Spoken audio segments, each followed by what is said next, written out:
The champagne glass slipped from her hand the moment she hit the floor. Helen, Jessica's mother, was convulsing on my marble kitchen floor, foam collecting at the corners of her mouth. All I could think in that chilling moment of truth was that this was not the intended outcome. It wasn't meant for her. This wasn't part of their script. I have spent 7 decades on this earth, navigating a ruthless business world, not by being stupid, but by being observant. When someone tries to poison you at your own retirement party, you notice, especially when that someone, your own daughter-in-law, has been eyeing your bank account as a starving woman stares at a feast. I knew the look. I had seen it on many faces, but never imagined it would be aimed at me, from within my own family. Just 2 hours earlier, my kitchen had been full of laughter, a symphony of celebration. I'd just closed the sale of my consulting firm for a clean $23 million. Not a bad sum for a company I'd built from nothing. Brick by agonizing brick. After my husband passed away 15 years ago, Michael, my son, had insisted on throwing this party. "Mom, you deserve to celebrate," he'd said, those sincere brown eyes of his working overtime. A performance I recognized from countless corporate boardrooms. "Let Jessica handle everything. You just relax and enjoy." I should have known then. The first cold whisper of suspicion. I should have known something was fundamentally wrong when Jessica, the woman who usually complained about loading a dishwasher, suddenly volunteered to play hostess. She was Martha Stewart incarnate, arranging flowers, polishing crystal, her manicured fingers moving with an urgency I'd never seen from her. It was as if her life depended on this charade, which, as it turned out, it probably did. The party itself was lovely. I'll give her that. About 30 people from my professional life, a few neighbors, and a handful of family I had left. Jessica had even hired a bartender, a young man who looked overwhelmed by the sudden opulence. "Nothing's too good for you, Sarah," she had gushed, squeezing my arm with those perfectly manicured nails. I could almost feel the weight of her expensive accessories, the silent cost of her carefully constructed facade, the price of her ambition. I was making small talk with my former business partner, old Robert, about the latest market trends, when I saw it. Jessica, standing near the champagne table, her gaze darting around nervously, a predator surveying her hunting ground. She pulled a small vial from her purse, no bigger than my thumb. My blood turned to ice, a sudden, internal shiver that had nothing to do with the cool autumn air. I watched, utterly mesmerized, as she emptied the contents into a specific glass, the one with the tiny chip on the rim, the one I always used at parties, a small, familiar flaw. A sensible person might have screamed, might have called the police, might have confronted her right there, in front of everyone. But I had learned, over 70 years, that sometimes the best way to catch a snake is to let it think it has cornered a mouse. So I smiled, nodded at whatever Robert was saying about market fluctuations, and kept watching, my every nerve ending on high alert. Jessica picked up my doctored champagne, her face a mask of daughterly concern, a theatrical performance designed for a captive audience.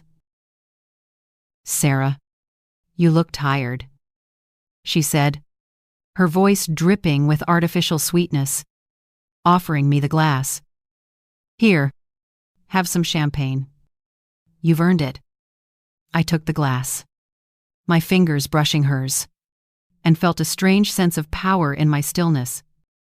I thanked her warmly, a polite mask covering my true intentions, and waited. The waiting was the hardest part. the silent calculation. About 10 minutes later, when she was distracted showing off her new tennis bracelet to the neighbors, a piece I knew she couldn't truly afford, I quietly switched glasses with her mother, Helen, who was standing nearby, looking rather lost without a drink. Helen had always been a bit scattered, a bit too trusting. A poor thing caught in the crossfire of her daughter's ambition. She grabbed the nearest glass without thinking, the one I had just placed next to her purse. Her eyes unfocused, a deer in the headlights. Within 5 minutes, Helen was complimenting the champagne's interesting flavor, asking if I'd ordered it from somewhere special. The rest, as they say, happened rather quickly. It was a domino effect, precisely as I had predicted. I knelt beside Helen while Jessica screamed for someone to call 911. Her performance of shock devastation was almost convincing. Almost. The problem with being a murderer or an accomplice is that genuine panic and fake panic look very different to someone who knows what to watch for. Michael, my son, demanded to know what happened, pushing through the small crowd that had gathered. His face was pale, a shade of unhealthy gray, but I caught something else in his expression, a glance toward Jessica, a flicker of complicity that lasted just a fraction too long. A silent acknowledgement of a plan gone awry. "I don't know," Jessica sobbed, clutching my arm, her nails digging in, an unconscious act of aggression. She just collapsed. 1 minute she was fine. The next, she gestured helplessly at her mother, who was now unconscious but still breathing. Thank God. For Helen, at least, this was a temporary ordeal. For Jessica, it was the beginning of the end. The paramedics arrived within minutes, their red and blue lights flashing a grim ballet against the evening sky. As they worked on Helen, loading her onto a stretcher, I found myself studying my son's face. 32 years of motherhood had taught me to read his moods like weather patterns. Subtle shifts in the emotional barometer. Right now, he looked like a man watching his carefully laid plans crumble in real time. The visible cracks in his carefully constructed facade. "Which hospital?" I asked the lead paramedic, my voice steady, betraying none of the turmoil within. "St. Mary's." "Are you family? Close friend?" I said, glancing meaningfully at Jessica, who was too busy hyperventilating to notice the subtle power play. I knew the rules. I would follow in my car. Michael stepped forward quickly, his movement abrupt, almost desperate. "Mom, you don't need to do that. We'll handle everything. You should stay here. Clean up from the party." How thoughtful, I mused. Keep the target at home while they figure out what went wrong with their little plan. Keep me out of sight, out of mind, while they regrouped. "Nonsense," I said firmly, my voice cutting through his feeble protest. "Helen is practically family. I'm coming." I grabbed my purse and keys before anyone could argue. The cold weight of the metal in my hand, a grounding force. At the hospital, the sterile scent of disinfectant hung heavy in the air, a stark contrast to the festive champagne bubbles of earlier. I made sure to stay close enough to overhear the medical staff's hushed conversations. Helen's condition was listed as acute poisoning, cause unknown. The doctor mentioned something about plant alkaloids to the nurse, a detail specific enough to make me think someone had done their homework on untraceable toxins. A dark expertise. Jessica paced the waiting room, her designer heels clicking against the linoleum like a metronome, counting down her anxiety. Each click a silent confession. Michael sat rigidly in a plastic chair, his phone buzzing constantly with texts. He seemed reluctant to answer, avoiding eye contact. "This is just terrible," Jessica said for the 5th time, her voice thin and reedy. "Poor Mom. I can't understand how this happened." I patted her shoulder sympathetically. A cold comfort. "These things are often mysterious, dear. I'm sure the doctors will figure it out." Then I added, almost casually, a carefully placed seed of doubt, "You know, it's lucky she didn't drink much of that champagne. She only had a few sips before she collapsed." Jessica's step faltered, almost imperceptibly, a slight tremor in her carefully composed posture. "Champagne? You think the champagne caused this?" "Oh, I'm sure it's nothing," I said with a dismissive wave. "A performance of an old woman's rambling. Just an old woman's mind looking for patterns where there aren't any." But Jessica's face had gone a shade paler, her hands trembling slightly as she reached for her coffee. Michael was watching our conversation with the intensity of a hawk studying field mice, every muscle tensed, every nerve on edge. 3 hours later, a doctor emerged to tell us Helen was stable but would need to stay overnight for observation. The tests were inconclusive, he said, his words carefully chosen. But whatever she'd ingested was slowly working its way out of her system. "Can we see her?" Jessica asked, her voice laced with an almost desperate urgency.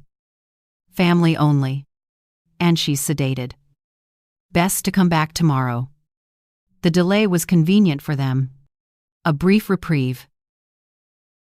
As we left the hospital, Michael walked me to my car, the parking lot lights casting long, distorted shadows. "Mom, maybe you should stay with us tonight. After what happened, I'd feel better if you weren't alone." How considerate. Especially since Helen's little medical emergency had probably left them wondering if I suspected anything. The answer, of course, was yes. Absolutely, I did. But they didn't need to know that yet. Not until my pieces were in place. "That's sweet of you, dear. But I'll be fine. I have that new security system. Remember." I kissed his cheek, a gentle gesture that held a silent promise of my resilience, and got into my car. I watched in my rearview mirror as he and Jessica had what looked like an urgent whispered conversation in the parking lot, their heads close, their shoulders hunched. A conspiracy of two. Back home, the house felt strangely quiet, the phantom echoes of party laughter long gone. I poured myself a real glass of champagne from a fresh bottle, naturally, and settled into my study. The familiar scent of leather and old books was a comfort. Time to figure out exactly what my loving family had planned for me, and more importantly, of what I was going to do about it. The game had just begun. I spent the night doing something I'd become quite good at in 45 years of business: research. Not the kind you do with computers and databases, but the kind you do with a clear memory, a suspicious mind, and a lifetime of reading people. Helen's poisoning wasn't random, and it certainly wasn't an accident. Someone had planned to kill me at my own party, probably hoping to make it look like a heart attack or a stroke. At 70, these things happen, or so they would have people believe. No one questions a successful woman's heart giving out from the stress of selling her life's work. But why? That was the $23 million question, wasn't it? The core of the betrayal. I made coffee at 5 a.m, the aroma filling the quiet kitchen, and sat at my kitchen table with a legal pad, writing down everything I knew about Michael and Jessica's financial situation. It wasn't pretty. Michael's architectural firm had been struggling since the recession, a slow, agonizing decline. Jessica's boutique jewelry business was more hobby than profit center, an expensive indulgence rather than a source of income. They lived well. Too well for their actual income. A lifestyle built on borrowed time and my generosity. Their mortgage on that ridiculous house in Westfield was 3 times what they could reasonably afford. A concrete monument to their ambition. The BMW and Mercedes in their driveway weren't paid for. Gleaming symbols of debt. Jessica's shopping habits alone could fund a small country's education budget. Her closet a testament to her insatiable greed. I'd help them. Of course. What mother wouldn't? A few thousand here and there when Michael mentioned they were tight some months. The down payment on the house when Jessica cried about wanting to start a family in the right neighborhood. Private school tuition for Emma when they insisted public schools weren't good enough. Looking at my checkbook records. A stark testament to my misplaced affection. I'd given them nearly $200,000 over the past 5 years. Gifts, I'd called them. Investments in their happiness. Never loans. That would have been tacky. But now I was wondering if they'd seen those gifts differently. Less like motherly generosity and more like advanced payments on an inheritance they couldn't wait to collect.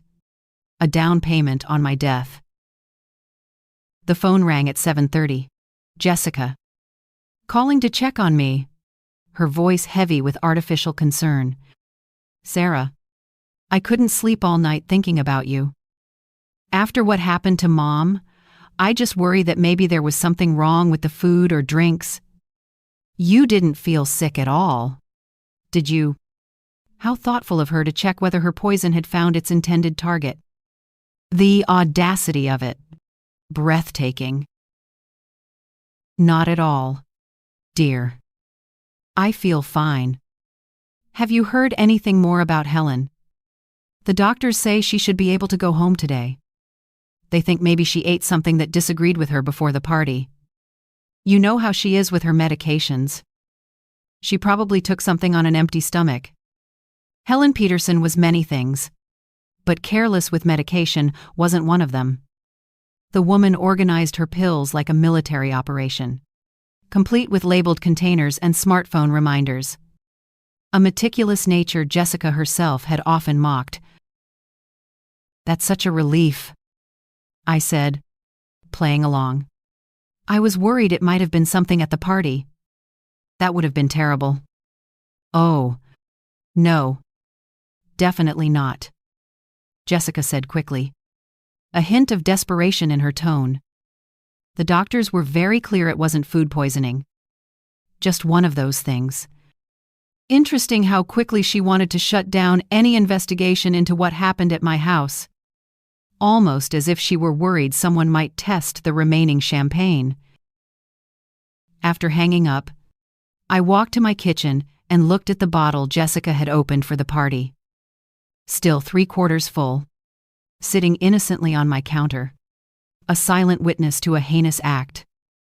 I wondered what would happen if I had it tested at a lab. Not that I needed proof for myself. I knew what I'd seen. The truth burned into my memory. But evidence might be useful later. Concrete, undeniable evidence. My doorbell rang at 9. Michael stood on my front porch, holding a box of pastries from my favorite bakery. Looking every inch, the concerned son. Thought you might want some breakfast, he said, kissing my cheek. A gesture that now felt like a betrayal. You probably didn't eat much yesterday after everything that happened. I let him in and made fresh coffee while he arranged the pastries on a plate. Watching him move around my kitchen, opening cupboards he'd known since childhood, reaching for sugar without asking where it was kept, I felt a strange sadness. A profound grief for a past that was now irrevocably broken. This was still my little boy. The one who used to bring me dandelions and proudly display his elementary school artwork on my refrigerator. When had that boy turned into a man who stood by while his wife tried to murder his mother? The transformation was a wound in itself. "How are you holding up, Mom?" he asked. settling across from me at the breakfast table, his gaze unsettlingly steady. "Oh, you know me.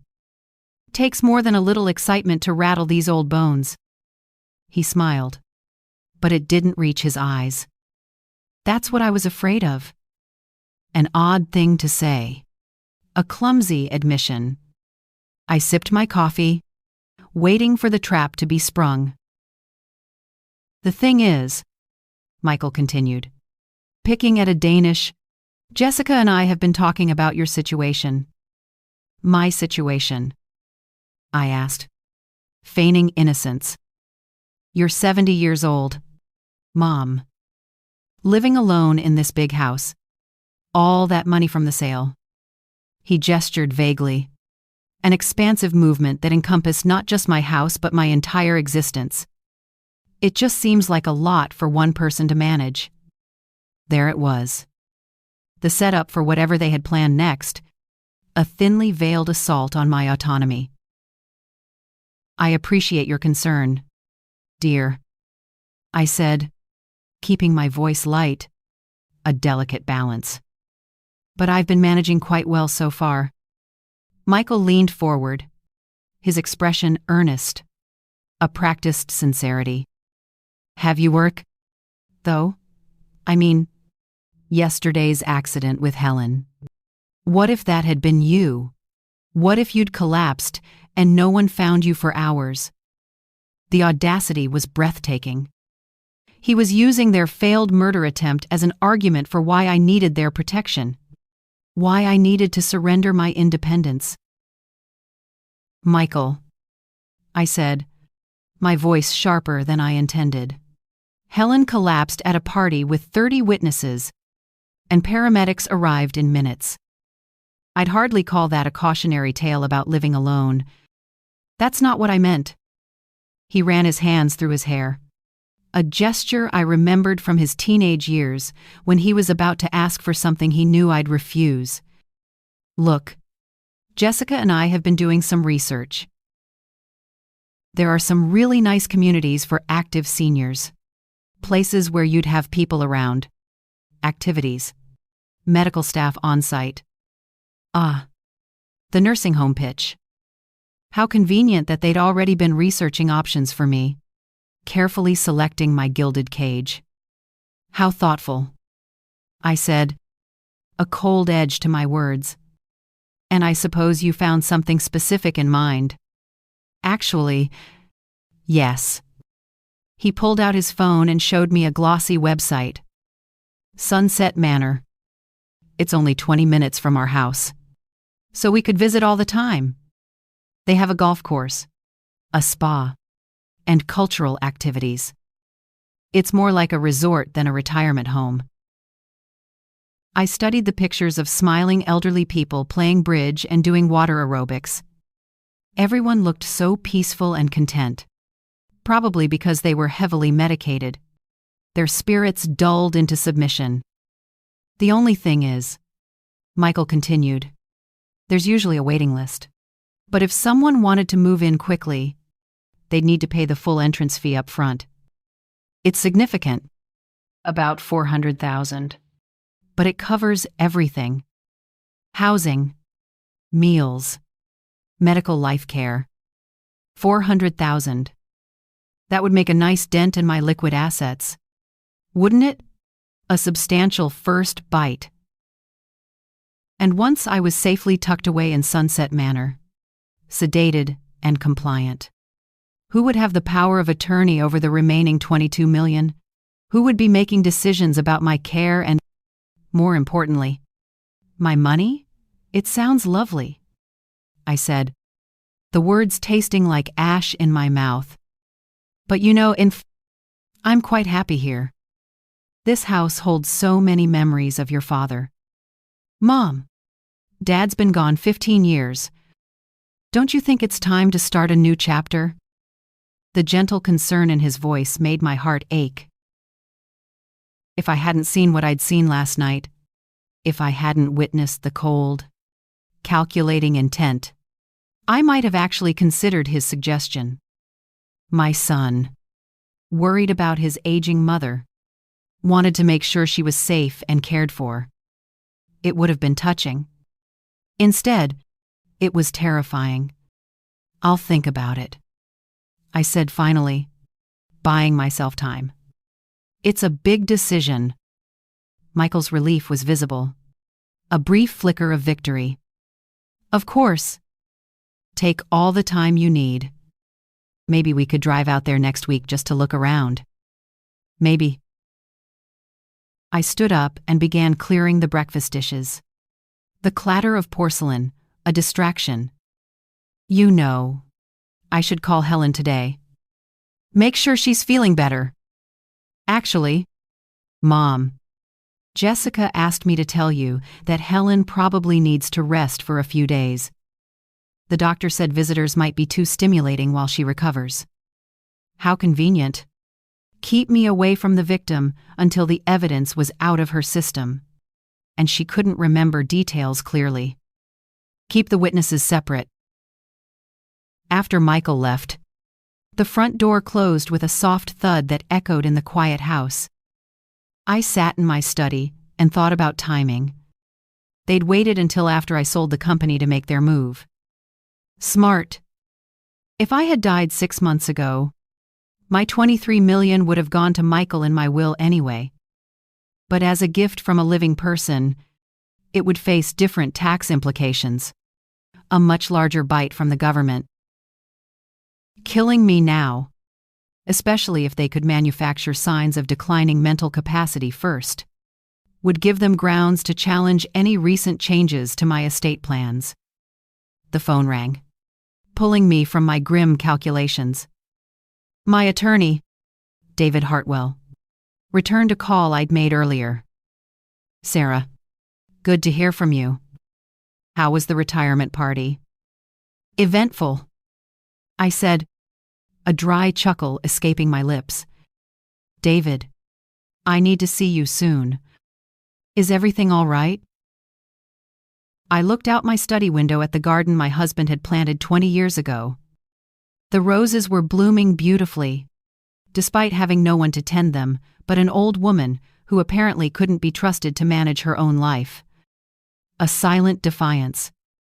I'm not sure, I said, the words heavy with meaning, but I think I'm about to find out. David Hartwell had been my attorney for 20 years, a constant presence, which meant he'd seen me through my husband's death, the arduous building of my business, and every major decision since. A thin, precise man who kept his emotions carefully controlled.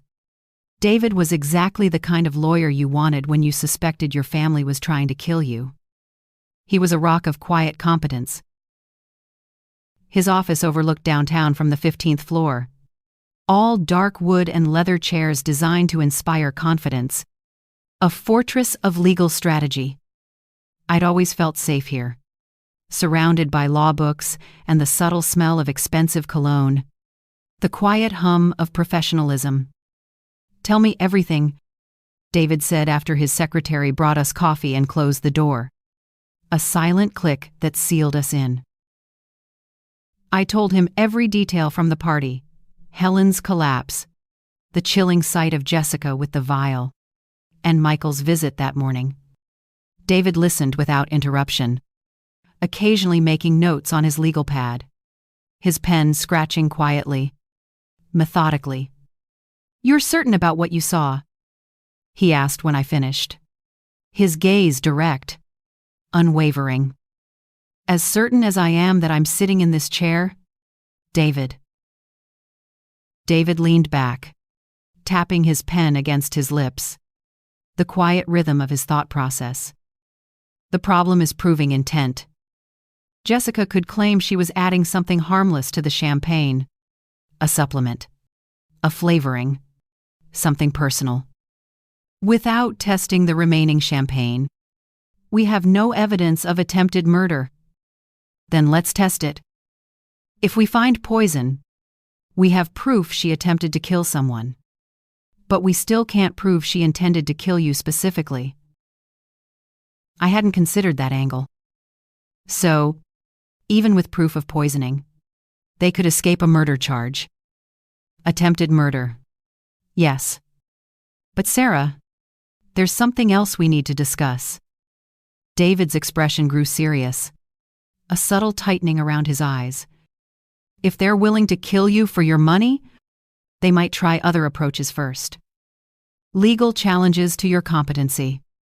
For instance, the chilling thought hung in the air. On what grounds? I asked, my voice a whisper. Your age. Living alone. The stress of selling your business. If they can establish a pattern of declining judgment or mental capacity, they could petition for guardianship. Once they control your person, they control your assets. The nursing home suggestion suddenly made terrifying sense. Get me isolated, surrounded by medical professionals who might be willing to document signs of confusion or dementia, especially if those professionals were being paid well for their observations. A perfect, insidious trap. What do I need to do, I asked, my resolve hardening. David opened a file drawer and pulled out a thick folder. Its contents, a roadmap to my defense. First, we document your current mental state. I'll arrange for you to be evaluated by a geriatric psychiatrist, someone who specializes in competency assessments for elderly clients. Get that on record immediately. And then, David's smile was sharp, a glint of steel. Then we get creative with your estate planning. If Michael and Jessica want to play games with your money, let's make sure they're playing by your rules. We spent the next 2 hours going over options, trust structures that would make it difficult for anyone to challenge my decisions, and medical directives that specified exactly who could and couldn't make healthcare decisions on my behalf. Financial arrangements that would trigger automatic audits if anyone attempted to access my accounts without proper authorization. Layers of legal armor. There's one more thing, David said as I prepared to leave, the weight of his words palpable. Given what you've told me about last night, I think you should consider your personal safety. If they tried once, they'll try again, probably more carefully next time. I thought about Michael's suggestion that I stay with them last night. How convenient that would have been. A grieving widow is distraught over a friend's sudden illness. Perhaps taking a sedative to help her sleep. So easy for an elderly woman to accidentally take too many pills. The chilling scenarios played out in my mind. What do you recommend? I asked. Security cameras for starters. Motion sensors. A panic button system. I can recommend a company that specializes in protection for high net worth individuals. High net worth individuals. That's what I was now. Apparently. Rich enough to kill for. Rich enough to become a target. Driving home. I found myself studying every car in my rearview mirror. A new paranoia settling in. Wondering if I was being followed. Paranoia. Probably. But, as my husband used to say, you're not paranoid if they're really after you. My phone rang as I pulled into my garage. Jessica. Her voice was bright with artificial cheer. Sarah. I wanted to let you know Mom's home from the hospital. She's feeling much better, though she doesn't remember much about last night. The doctor said that's normal with this kind of incident. How perfectly convenient. I'm so glad she's all right. I'd love to visit her tomorrow. Oh, she's really not up for visitors yet. Maybe in a few days. I'll let you know. Of course, dear. Just tell her I'm thinking of her.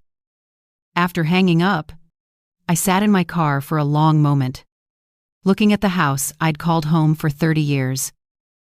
My husband and I had bought it when Michael was 10, full of dreams about family dinners and holiday gatherings. The mortgage had been a stretch then, but we'd been young and optimistic, certain that everything would work out. Now, It felt like a fortress under siege. But I'd been in business long enough to know that sometimes the best defense is a good offense. Time to show my family what a 70-year-old woman was really capable of. The security company arrived at 8 the next morning.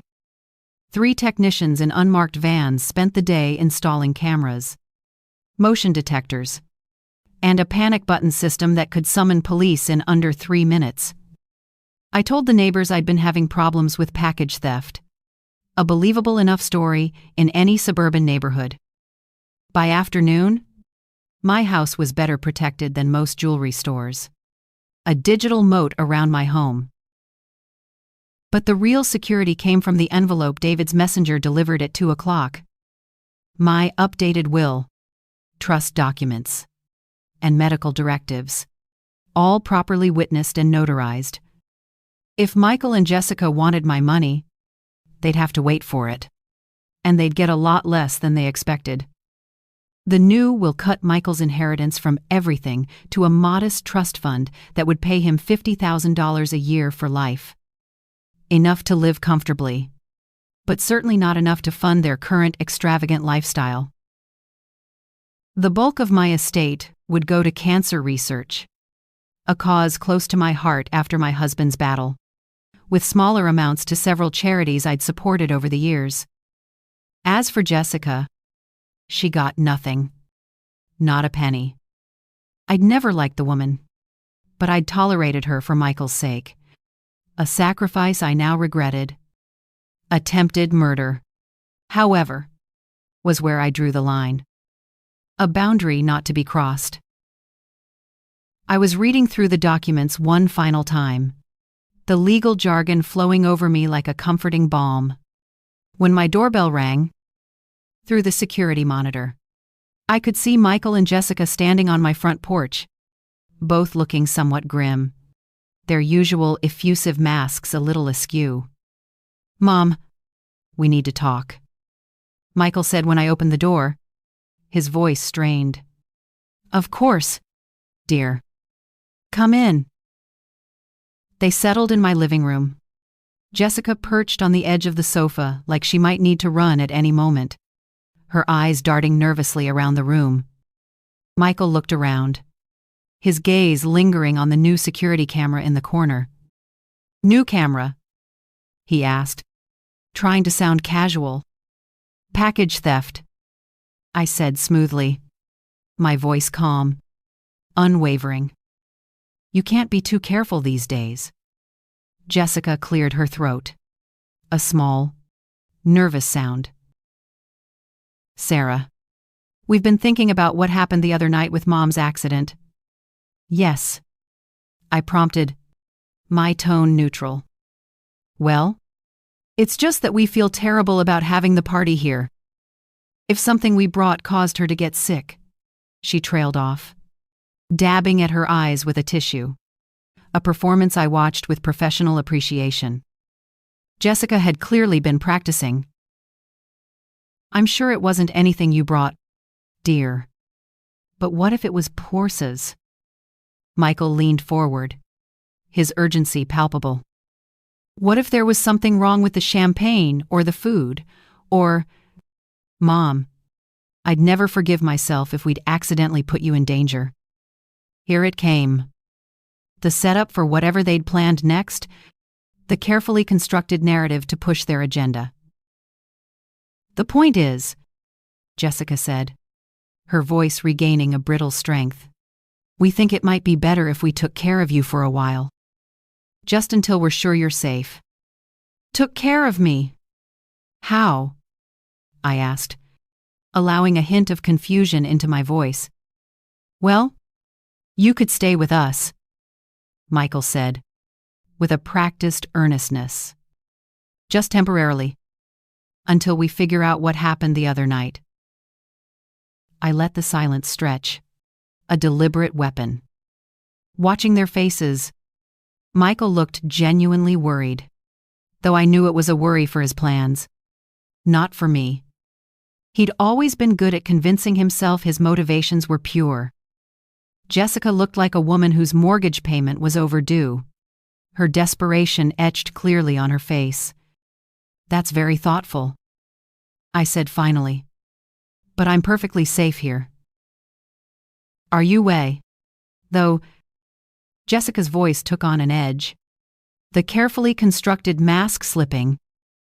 "You're 70 years old, Sarah. Living alone. What if something happens and no one finds you for days?" The same argument Michael had made yesterday. They were working from a script, a coordinated attack. "What if you have a fall?" Michael added, piling on. "Or a heart attack? Mom, at your age, anything could happen." At my age, as if 70 meant I was already dead and just hadn't noticed yet. "You know," I said thoughtfully, a slow, deliberate cadence to my words, "you're absolutely right. Anything could happen at my age. That's exactly why I spent the day updating my will." The temperature in the room dropped about 10 degrees. A sudden, palpable chill. "Your will." Jessica's voice was carefully neutral, a tightly wound spring. "Oh, yes.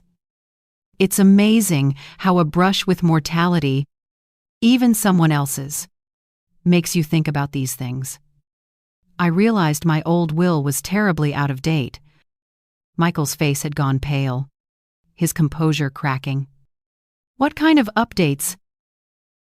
I smiled at him. The same smile I'd used when he was 8 years old and I'd caught him lying about breaking my favorite vase. A look that spoke of hidden knowledge. "Oh, just some minor adjustments to reflect my current priorities. You know how these things go." The silence that followed was deafening.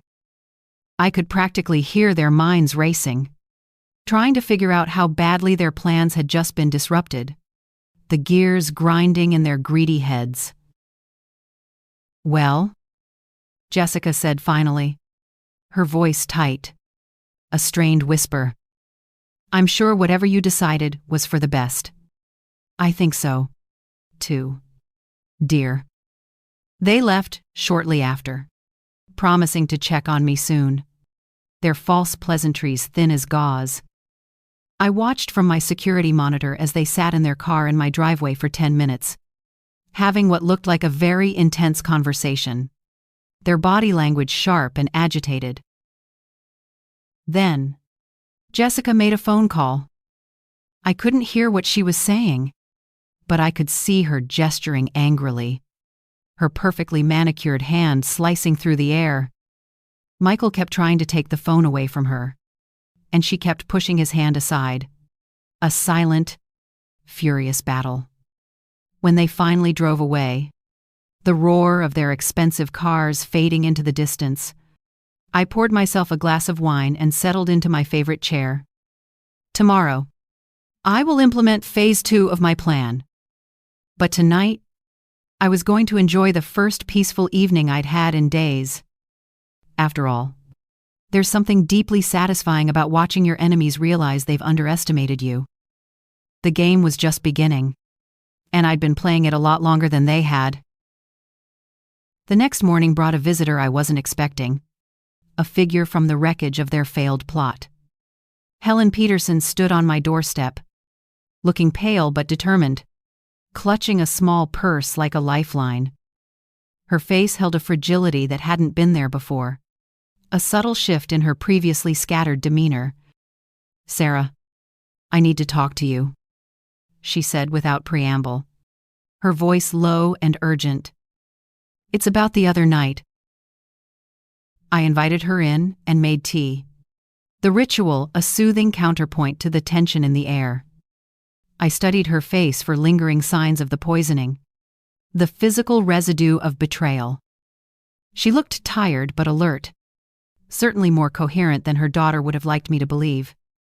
Jessica told me I had some kind of reaction to medication, Helen said, settling into my living room chair, her hands clasped tightly. "But Sarah, I don't take any medications except vitamins. Haven't for years." "Interesting," The first crack in Jessica's carefully constructed lie. "What do you remember about the party?" I asked, my voice gentle, encouraging. "Everything, until I started feeling dizzy. I remember the champagne tasting strange, bitter, almost metallic. And I remember seeing Jessica near the drinks table earlier, doing something with a small bottle. My pulse quickened. A silent drumbeat of confirmation. What kind of bottle side? Like an eyedropper bottle, the kind you'd use for essential oils. Or other things." Helen's hands shook slightly as she set down her teacup. "Sarah, I think my daughter tried to poison you." "Why would you think that?" I asked, feigning surprise, though the answer was already clear. Helen's laugh was bitter, a sound devoid of humor. "Because she's been talking about your money for months. How unfair it is that you have so much and they struggle. How much easier their lives would be if something happened to you." The pieces were falling into place, interlocking with chilling precision. "Has she said anything specific?" "Last month. She asked me if I thought you'd updated your will recently. She seemed very concerned about Michael's inheritance." Helen met my eyes, a silent plea for understanding. "Sarah, I think they've been planning this for a while. I made a decision. Helen deserved to know what her daughter had tried to do. And I needed an ally who'd witnessed their behavior firsthand. Someone who could attest to Jessica's insidious nature." "Helen, I saw Jessica put something in my champagne glass." I switched our drinks deliberately. The color drained from her face, leaving it ashen, ghostly. "She tried to kill you, and I almost died instead." "Yes." We sat in silence for a moment, processing the magnitude of what had happened, the grotesque irony of the situation, the depth of the betrayal.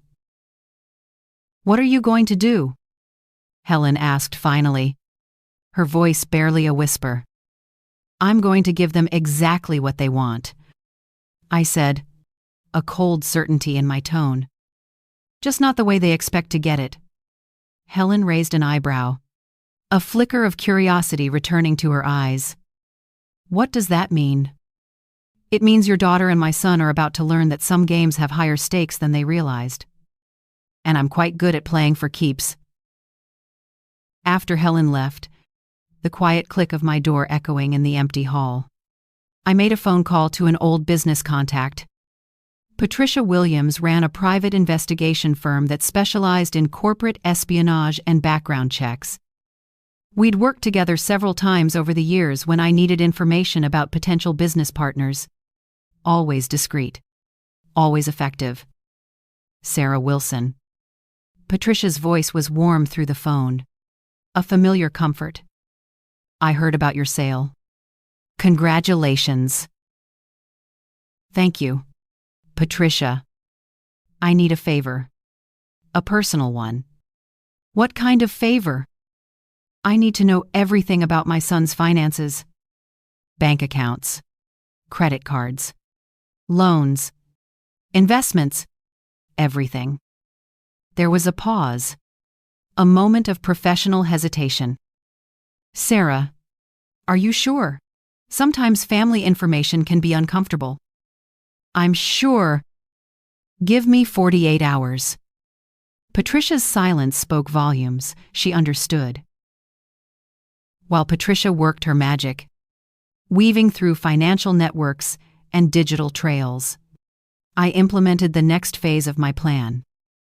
I called Michael and asked him to meet me for lunch at our old restaurant, the place we'd celebrated his graduation from architecture school, his wedding, and Emma's birth. The echoes of happier times, now tainted by the present. He arrived, looking nervous, constantly checking his phone, a telltale sign of anxiety. "How are you feeling?" "Mom, you sounded upset when you called." "I've been thinking about what you and Jessica said, about my safety. About planning for the future. His face brightened. A greedy flicker in his eyes. And I think you're right. I think it's time to make some changes. Michael leaned forward eagerly, a predator sensing weakness. What kind of changes? Well, I've been looking into Sunset Manor. The place you mentioned. I called them this morning.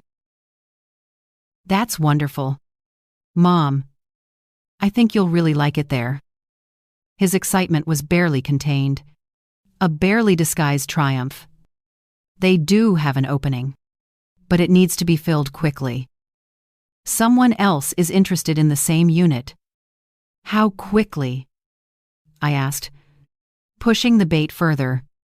Next week. I'd need to pay the entrance fee by Friday to secure it. Michael's excitement was palpable. His relief, a physical thing. That's not a problem. Is it? You have the money from the sale. Of course. I do. It's just, well, it's a big step. I thought maybe you and Jessica could help me with the paperwork. Make sure I'm making the right decision. Absolutely. We'd be happy to help. I smiled at my son, memorizing his eager face, etching it into my memory. In a few days, that eager expression would change to something very different. A mask of horror and disbelief. There's just one thing, I added casually. The facility requires all residents to have a power of attorney on file, someone to make decisions if they become unable to. I was hoping you'd be willing to take that on. Of course. Mom. Whatever you need. Perfect. Michael thought he was maneuvering me into giving him control of my money, handing over the reins. Instead, he was walking directly into my trap. A lamb to the slaughter. Patricia called Thursday morning with her report, her voice crisp and efficient.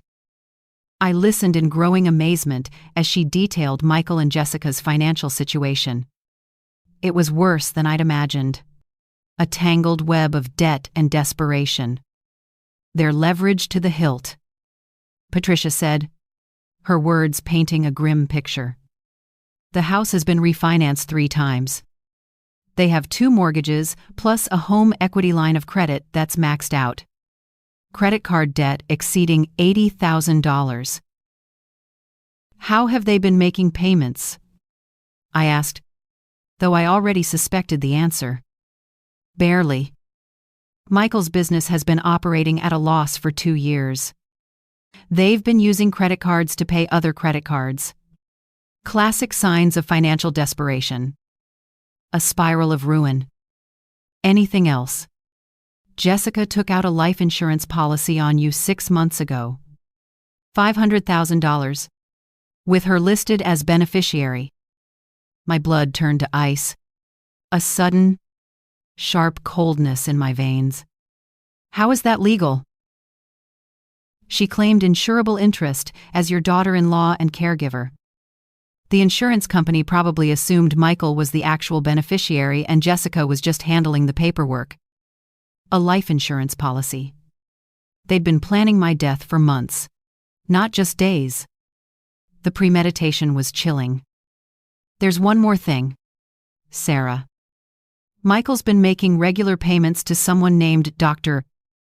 Richard Steinberg, a geriatric psychiatrist. For what? I'm not sure yet, but the payments started 3 months ago. Small amounts, like consultation fees. Dr. Richard Steinberg. I made a note to ask David about him. Another piece of the puzzle. That afternoon, Michael and Jessica arrived at my house with a briefcase full of paperwork for Sunset Manor. They spread the documents across my dining room table like generals planning a battle, their faces alight with anticipation. This is the admission contract, Jessica explained, pointing to a thick stack of papers, her voice falsely cheerful. And this is the financial disclosure form. It lists all your assets so they can calculate your monthly fees. It's very thorough, I observed, scanning the documents. They'd want access to all my accounts, all my investments, everything. Total transparency, total control. The power of attorney paperwork is here, Michael added, sliding another document toward me, his hand trembling slightly with excitement. It's pretty standard. Just gives me the authority to handle your financial affairs if you can't. I read through the power of attorney document carefully. It was far more comprehensive than Michael had indicated. With this signature, he'd have immediate access to my bank accounts, investment portfolios, and the authority to make any financial decisions on my behalf. A blank check for my entire life's work. This seems quite broad, I said, looking up, meeting his eager gaze. Do I really need to give you this much authority? Mom, it's just a precaution, Michael said, his voice laced with patronizing concern. The facility requires it. And honestly, at your age, it's good to have someone younger handling the complicated financial stuff. At my age, there was that phrase again, a condescending dismissal of my mental acuity. What if I change my mind about Sunset Manor? I asked. Can this be revoked? Michael and Jessica exchanged a quick, furtive glance. Well, technically, yes, Jessica said, her voice betraying a hint of irritation. But the facility has strict policies about residents who try to leave. There are medical evaluations, waiting periods. It's complicated. Of course, it was. Once I signed these papers and moved to Sunset Manor, they'd control my money and could make it very difficult for me to leave, especially if Dr. Richard Steinberg was standing by to evaluate my mental competency. Another layer of their insidious plan. I need to think about this overnight, I said, gathering the papers. A calculated delay. It's a big decision. Michael's face fell, his eager expression fading. Mom, remember, we need to submit everything by tomorrow. If you want the unit, I understand. I'll have an answer for you in the morning. After they left, the silence in the house felt heavy, pregnant with unspoken truths. I called David Hartwell. David, what can you tell me about Dr. Doc? Richard Steinberg. Steinberg, he's a geriatric psychiatrist. Specializes in competency evaluations for elderly patients. Why? My son's been paying him for consultations. There was a long pause on the other end of the line. A sudden intake of breath. Sarah, Steinberg has a reputation for being accommodating to families who are concerned about an elderly relative's judgment. His evaluations tend to support whatever outcome the family is seeking. You mean he's willing to declare people incompetent for money? I couldn't say that officially, but I've seen several cases where families use Steinberg's evaluations to gain control of an elderly person's assets. The picture was becoming crystal clear. Chillingly so. Michael and Jessica weren't just after my money. They'd developed a comprehensive plan to take it. Get me into Sunset Manor, under the guise of safety and care. Use the power of attorney to access my accounts. If I resisted or tried to leave, Dr. Steinberg would declare me mentally incompetent. It was actually quite clever, meticulously planned. If I hadn't seen Jessica poison the champagne, if I hadn't had the instincts of a survivor forged in the fires of the business world, I might have walked right into their trap, a willing victim. David, I need you to prepare something for me, I said, my voice firm, resolute. And I need it ready by tomorrow morning. What kind of something? The kind that's going to teach my family a lesson they'll never forget. A lesson in consequences. That evening, I sat in my study, going over the plan one more time. Every contingency considered. Every detail polished. Everything had to be perfect. Tomorrow, Michael and Jessica would get exactly what they deserved. A reckoning long overdue. But first, I had one more phone call to make. A call to ensure all my pieces were in place. Friday morning arrived gray and drizzling. The kind of weather that made everything seem ominous. Perfect for what I had planned. Michael and Jessica arrived at 9 sharp. Both dressed like they were attending a business meeting. Which in a way they were. Their faces held a veneer of anticipation. A predatory gleam in their eyes. "Have you decided?" "Mom?" Michael asked, settling into my living room with barely contained excitement. "I have." I pulled out the Sunset Manor paperwork, now signed and notarized. A prop in my carefully constructed drama. "I think you're right. It's time for me to start this new chapter." Jessica's relief was visible, a sigh escaping her lips. "Oh, Sarah, I'm so glad." "Oh, you're going to love it there." "I'm sure I will." "And Michael, I've signed the power of attorney papers as well." Michael's hands actually trembled as he took the documents. His triumph palpable. "This is the right decision. Mom, you won't regret it." I smiled at him. A deep, knowing smile. "I'm sure I won't." We spent the next hour going over the financial paperwork. Jessica had a laptop open, furiously typing as I provided account numbers and access codes, each digit a thread in their unraveling. Every few minutes, she'd share a meaningful look with Michael. Like children who couldn't believe Christmas had come early, their avarice on full display. "There's just one more thing," I said when we'd finished. The last card in my hand. "I need to sign some additional paperwork with my attorney before the transfer is official. Something about tax implications for large financial transactions."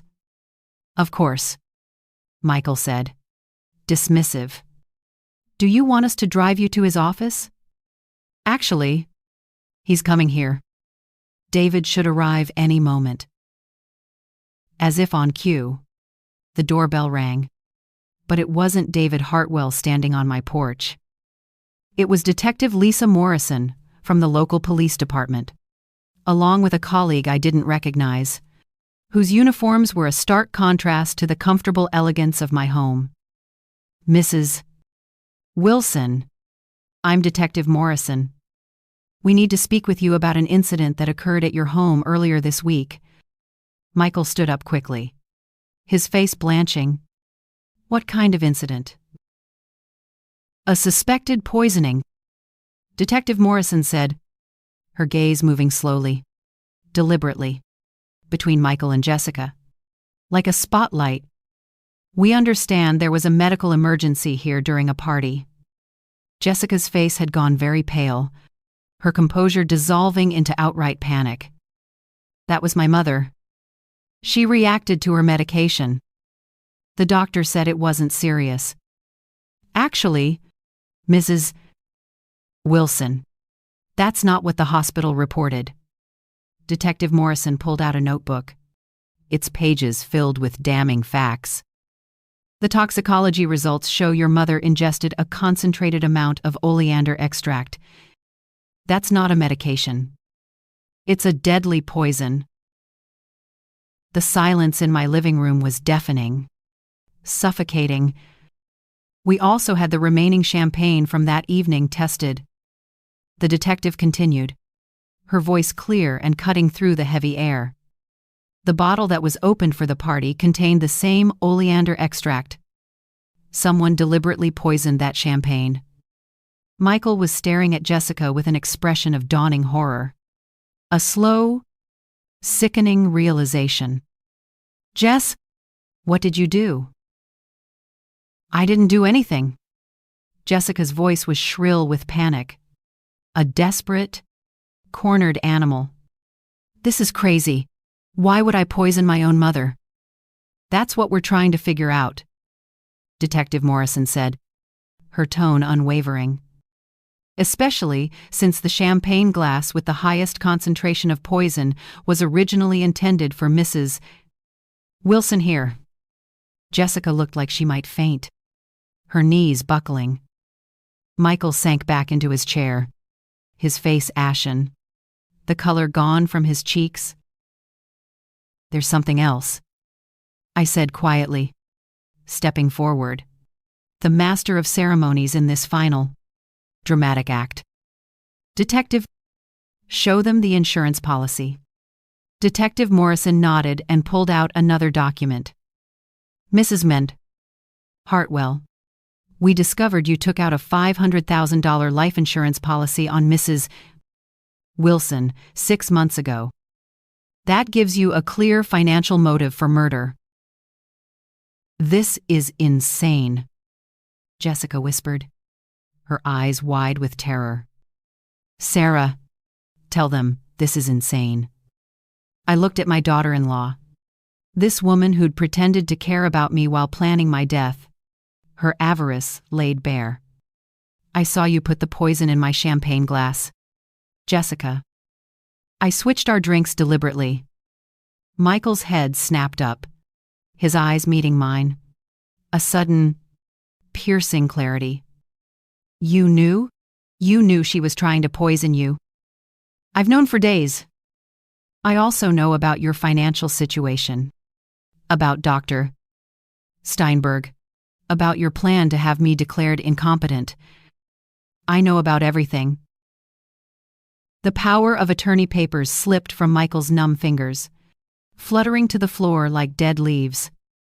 Mom, I didn't know about the poison. I swear to God, I didn't know she was going to try to kill you. But you knew about the rest of it, didn't you? The nursing home, the power of attorney, the plan to take my money. Michael's silence was answer enough. A confession without words. Detective Morrison stepped forward. Jessica Hartwell, you're under arrest for attempted murder. As they handcuffed Jessica, the cold steel clinking, she turned to me with eyes full of pure, unadulterated rage. You think you're so clever, don't you? You have no idea what you've done. Actually, I said, my voice calm, steady. I know exactly what I've done. I had preserved my life, my dignity, and my future. After the police left with Jessica, the siren's wail fading into the distance, Michael sat in my living room like a man in shock. He stared at the power of attorney papers scattered on the floor, occasionally running his hands through his hair, a gesture of profound distress. She said it was just about getting you somewhere safe, he said finally, his voice hollow. She said you were becoming forgetful, making poor decisions. She convinced me you needed protection. And the money, that was about protection, too. Michael's face crumpled, tears welling in his eyes. We're in so much debt. Mom, the business is failing. We're behind on everything. Jessica said if something happened to you naturally, we'd inherit enough to start over. But she never said anything about, he gestured helplessly, about murder.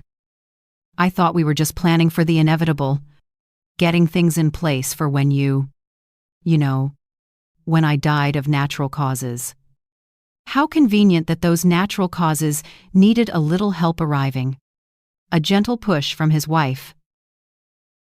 Michael looked up at me, his eyes pleading. I'm sorry. I'm so sorry. Mom, I never wanted to hurt you.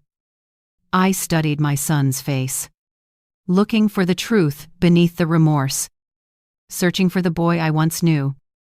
Part of me wanted to believe him, wanted to think that Jessica had manipulated him into this situation. that he was merely a naive pawn. But I'd been in business too long to ignore red flags, to dismiss the subtle cues of complicity. "Michael, show me your phone." "What?" he asked, startled. "Your phone. Show me your text messages with Jessica from the past week." Michael hesitated, then reluctantly handed over his phone. I scrolled through his messages, my heart sinking with each exchange I read, each text a confirmation of his involvement. "Jessica, did you talk to Mom about Sunset Manor?" Michael: "Yes. She's considering it." "Jessica, good. The sooner we get her moved, the better. She's been asking too many questions about our finances." Michael: "What if she changes her mind?" "Jessica, she won't. Not after tomorrow night." Michael: "What's tomorrow night?" "Jessica, trust me. By Sunday, she'll be begging us to take care of her." I handed the phone back to Michael, the device feeling heavy in my hand, a silent accuser. "You knew it, didn't you? Maybe not the specific method, but you knew Jessica was planning something for the night of the party." Michael's shoulders sagged, his resistance broken. "I thought she meant to scare you somehow. Stage a break-in. Maybe. Or some kind of accident that would make you realize you weren't safe living alone. You thought she was going to stage my attempted murder. Not murder. Just something that would convince you to move to Sunset Manor willingly." The casual way he said it chilled me to the bone. My own son had been comfortable with the idea of traumatizing me into compliance, of stripping me of my autonomy. The thought was a raw wound. "Michael, there's something else you need to know," I said, my voice low and steady. "I had a private investigator look into your finances." His face went white. A sudden, stark realization. "What did you find?" "Everything. The debt. The failed business. The fact that you've been living beyond your means for years." I pulled out Patricia's report, its pages filled with the stark reality of their financial ruin. But there was one thing that particularly interested me. The payments to Dr. Steinberg. "Mom, I can explain." "Can you? Because according to this, you've been paying him to consult on my case for 3 months, before you ever suggested Sunset Manor, before you expressed any concern about my mental state. What exactly were you consulting him about?" Michael buried his face in his hands, his body racked with shame. "Jessica said we needed a backup plan in case you refused to sign the power of attorney willingly." "A backup plan?" "Steinberg agreed to evaluate you and find signs of dementia or incompetency. Jessica said it was just a precaution in case you became difficult." I felt something cold settle in my chest. A final, unyielding clarity. "You were planning to have me declared mentally incompetent from the beginning." "Only if necessary. Only if you refuse to let us help you." "Help me what, Clute?" "Michael? Help me give you my money." The truth hung in the air between us, heavy and undeniable. My son, the little boy I'd raised and loved and sacrificed for, had been planning to destroy my independence and steal my life's work. The pain of that realization was a crushing weight. "There's one more thing," I said quietly. "The final blow. The papers you signed today, the power of attorney I gave you." Michael looked up hopefully, a flicker of desperate hope in his eyes. "Yes. They're fake. David prepared them specially for this meeting. They give you power of attorney over a bank account that contains exactly $1. Michael stared at me in shock, his mouth agape. "What?" he whispered, his voice barely audible. My real money is safely protected in trusts you can't touch. The will you're so worried about. It leaves you a modest annual income and nothing more. And if you're convicted of conspiracy in Jessica's murder plot, even that goes away." Michael's face crumpled, the last vestiges of his pride disintegrating. "You've destroyed my life." "No, Michael. You destroyed your own life. I just made sure you couldn't destroy mine in the process." As I watched my son sit there in ruins, his ambition and greed having led him to this precipice, I felt something I hadn't expected. Not satisfaction, not vindication, just a deep, bone-weary sadness for the man he'd chosen to become, for the lost boy who had traded love for avarice. 3 months later, I sat in my garden, watching the roses bloom, thinking about endings and beginnings, about the delicate balance of life. Jessica had been sentenced to 15 years for attempted murder, a just retribution for her cold-blooded scheme. Michael received 3 years for conspiracy, though his lawyer managed to argue it down from the original charges. A small mercy, perhaps. Emma, my granddaughter, had called the night before. At 16, she was old enough to understand what her parents had done, old enough to be horrified by their choices. "Grandma Sarah, I'm so sorry," she'd said, her voice thick with tears. A genuine sorrow. "I had no idea they were planning any of this." "I know, sweetheart. None of this is your fault. Can I come visit you this summer? I know Mom and Dad are away, but I'd like to see you." "I'd love that," I'd told her, and meant it. Emma was innocent in all this, a victim of her parents' greed as much as I was. Helen Peterson had become an unexpected friend. We met for coffee twice a week now. 2 women bonded by the bizarre experience of surviving their own family's betrayal. She was considering writing a book about elder abuse, using our story as a cautionary tale, a testament to resilience.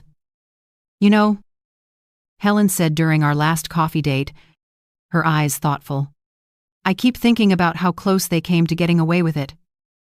"They never had a chance," I replied, a quiet certainty in my voice. "I've been dealing with people who wanted my money for 40 years. The only difference this time was that they shared my DNA." Helen laughed, a genuine, unburdened sound. "Do you ever regret how it ended, with both of them in prison?" I considered the question seriously, letting the silence hang between us. Did I regret it? Michael was my son, the child I'd raised and loved. But he was also a man who'd been willing to destroy my life for money. I regret that it was necessary. I said finally, the truth a bitter pill. But I don't regret protecting myself. Self-preservation, earned at a painful price. The doorbell interrupted my garden reverie. Through the security monitor, I could see David Hartwell standing on my porch, holding a briefcase and looking unusually pleased with himself. "David, what brings you by?" "Good news," he said, settling into my living room. The scent of expensive cologne, a familiar comfort. "The insurance company has decided not to contest Jessica's policy on your life. Since she was convicted of attempting to murder you, they're voiding the policy and returning all premiums paid." "That's something, I suppose," I mused. "There's more. Michael's creditors are seizing all his assets to pay his debts. That includes the house you helped them buy. They're asking if you want to make an offer." I thought about Michael and Jessica's house, with its granite countertops and cathedral ceilings. All those beautiful things they'd wanted so desperately, symbols of their hollow ambition. "No," I said, a quiet finality in my voice. "Let someone else have it. Someone who can afford it honestly. David nodded and pulled out another document. The final item. Your trust restructuring is complete. Your money is now protected in perpetuity. No one can access it without your explicit written consent. And if anyone attempts to have you declared incompetent, the trust automatically transfers to charity. Thank you, David, for everything. After David left, the house was truly quiet again. A sense of peace settling over me. I poured myself a glass of wine and sat on my deck, watching the sunset paint the sky in shades of gold and pink. The world bathed in a gentle, forgiving light. At 70, I'd learned that money brings out both the best and worst in people. Unfortunately, it had brought out the worst in my own family. But I'd also learned something else. I was stronger than I'd given myself credit for. Smart enough to see through their plans, tough enough to stop them, and resilient enough to build a new life without them. A life reclaimed. My phone buzzed with a text from Emma. Grandma, I got accepted to Northwestern pre-law, just like you suggested. Can't wait to tell you all about it when I visit.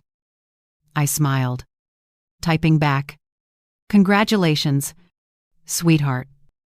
I'm so proud of you. Maybe that was the real victory. Not stopping Michael and Jessica's scheme, but ensuring that the next generation would have a chance to choose better.